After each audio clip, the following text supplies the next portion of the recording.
Letter, Von Helsing to Mrs. Harker, 24 September, in confidence.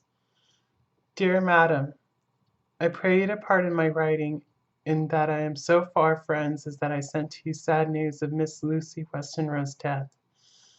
By the kindness of Lord Godalming, I am empowered to read her letters and papers, for I am deeply concerned about certain matters vitally important. In them I find some letters from you, which show how great friends you were and how you love her. Oh, Madam Mina, by that love, I implore you, help me. It is for others' good that I ask, to redress great wrong and to lift much and terrible troubles that may be more great than you can know. May it be that I see you. You can trust me. I am friend of Dr. John Seward and of Lord Godalming. That was Arthur of Miss Lucy. I must keep it private for the present from all. I should come to Exeter to see you at once if you tell me I am privileged to come, and where and when. I implore your pardon, madam. I have read your letters to poor Lucy, and know how good you are and how your husband suffer. So I pray you, if it may be, enlighten him not, lest it may harm. Again your pardon, and forgive me. Von Helsing. Telegram, Mrs. Harker to Von Helsing, 25 September. Come today by 10:15 train if you can catch it. Can see you any time you call. Wilhelmina Harker. Mina Harker's Journal, 25 September.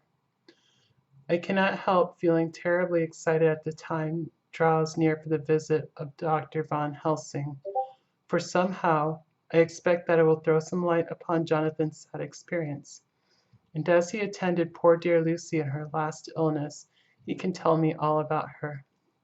That is the reason of his coming. It is concerning Lucy and her sleepwalking, and not about Jonathan. Then I shall never know the real truth now. How silly I am. That awful journal gets hold of my imagination and tinges everything with something of its own color. Of course it is about Lucy. That habit came back to the poor dear, and that awful night on the cliff must have made her ill.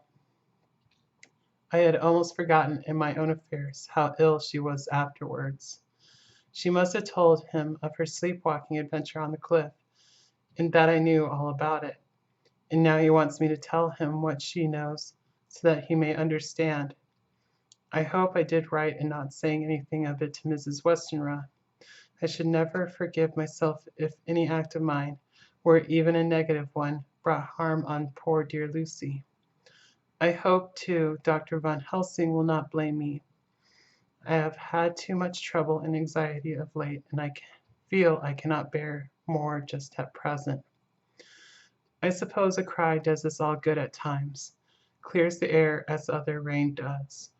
Perhaps it was reading the journal yesterday that upset me, and then Jonathan went away this morning to stay away from me a whole day and night, the first time we have been parted since our marriage. I do hope the dear fellow will take care of himself, and that nothing will occur to upset him. It is 2 o'clock, and the doctor will be here soon now. I shall say nothing of Jonathan's journal unless he asks me. I'm so glad I have typewritten out my own journal, so that, in case he asks about Lucy, I can hand it to him. It will save much questioning.